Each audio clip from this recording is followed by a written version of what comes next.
अच्छे लोगों के साथ हमेशा बुरा क्यों होता है?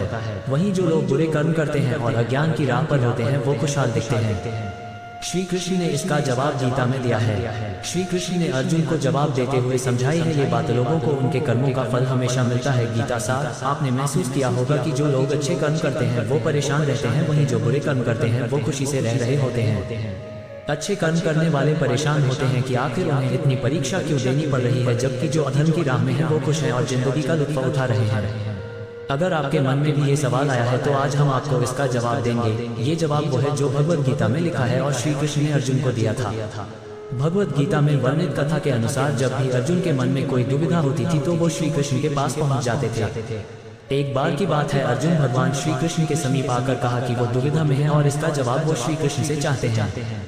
श्री कृष्ण ने पूछा कि क्या सवाल है? अर्जुन ने कहा, मुझे ये जानना है कि अच्छे लोगों के साथ हमेशा बुरा ही क्यों होता है, वहीं बुरे लोग खुशहाल दिखते हैं। अर्जुन के मुंह से ऐसी बातें सुनकर श्री कृष्ण मुस्कुराए और कहा, मनुष्य जैसा सोचता है और महसूस करता है वैसा कुछ नहीं होता है, बल्कि अज्ञानता की वजह से वो सच्चाई नहीं समझ पाता है। अर्जुन उनकी ये बात समझ नहीं पाए। इसके बाद श्री कृष्ण ने क्या कहा वो जानते हैं। शत्रु से भी ज्यादा घातक होते हैं ये लोग, भूलकर भी न मांगे इनसे मदद। श्री कृष्ण ने अर्जुन से कहा, पार्थ मैं तुम्हें एक कथा सुनाता हूँ, उसे सुनकर तुम समझ जाओगे कि हर प्राणी को उसके कर्म के हिसाब से ही फल मिलता है। प्रकृति हर किसी को अपनी राह चुनने का मौका देती है। अब वो मनुष्य की इच्छा पर निर्भर करता है कि उसे धर्म की राह चुनी है या अधर्म की।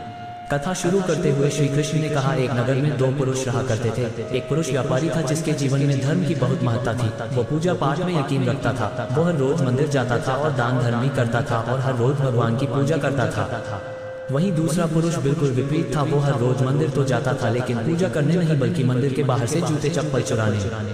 उसे दान और धर्म से कोई लेना देना नहीं था। समय बीतता गया और एक दिन बहुत जोर की बारिश हो रही थी। इस वजह से मंदिर में पुजारी के अलावा कोई नहीं था। ये बात जब दूसरे पुरुष को पता चली तो उसने कहा कि ये सही मौका है मंदिर का धन चुराने का। पंडित से नजर बचाकर उसने मंदिर का सारा धन चुरा लिया। उसी समय धर्म कर्म में विश्वास रखने वाला व्यक्ति भी मंदिर पहुंचा। दुर्भाग्य से मंदिर के पुजारी ने उसे ही चोर समझ लिया और चिल्लाने लगे। वहाँ लोग एकत्र हो गए और उसे बहुत मारा। किसी तरह वो बचते बचाते वहाँ से निकला तो दुर्भाग्य ने उसका साथ वहाँ भी नहीं छोड़ा। मंदिर के बाहर वो एक गाड़ी से टकरा गया और घायल हो गया।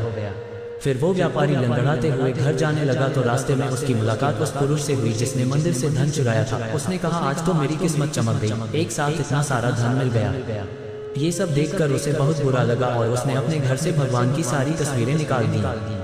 कुछ सालों बाद दोनों की पुरुषों की मृत्यु हो गई। मरने के बाद जब दोनों यमराज की सभा में पहुंचे और भले पुरुष ने दूसरे व्यक्ति को देखा तो उसे बहुत गुस्सा आया। उसने क्रोधित होकर यमराज से पूछ ही लिया, मैं तो हमेशा अच्छे कर्म करता था, दान में विश्वास रखता था, उसके बदले जीवन भर मुझे अपमान और दर्द ही मिला और इस व्यक्ति को नोटों से भरी पोटली। आखिर ऐसा भेदभाव क्यों? इस पर यमराज ने कहा, पुत्र तुम गलत समझ रहे हो। जिस दिन तुम्हारी गाड़ी से टक्कर हुई थी वो दिन तुम्हारे जीवन का आखिरी दिन था, परंतु तुम्हारे अच्छे कर्मों की वजह से तुम्हारी मौत सिर्फ एक छोटी सी चोट में बदल गई।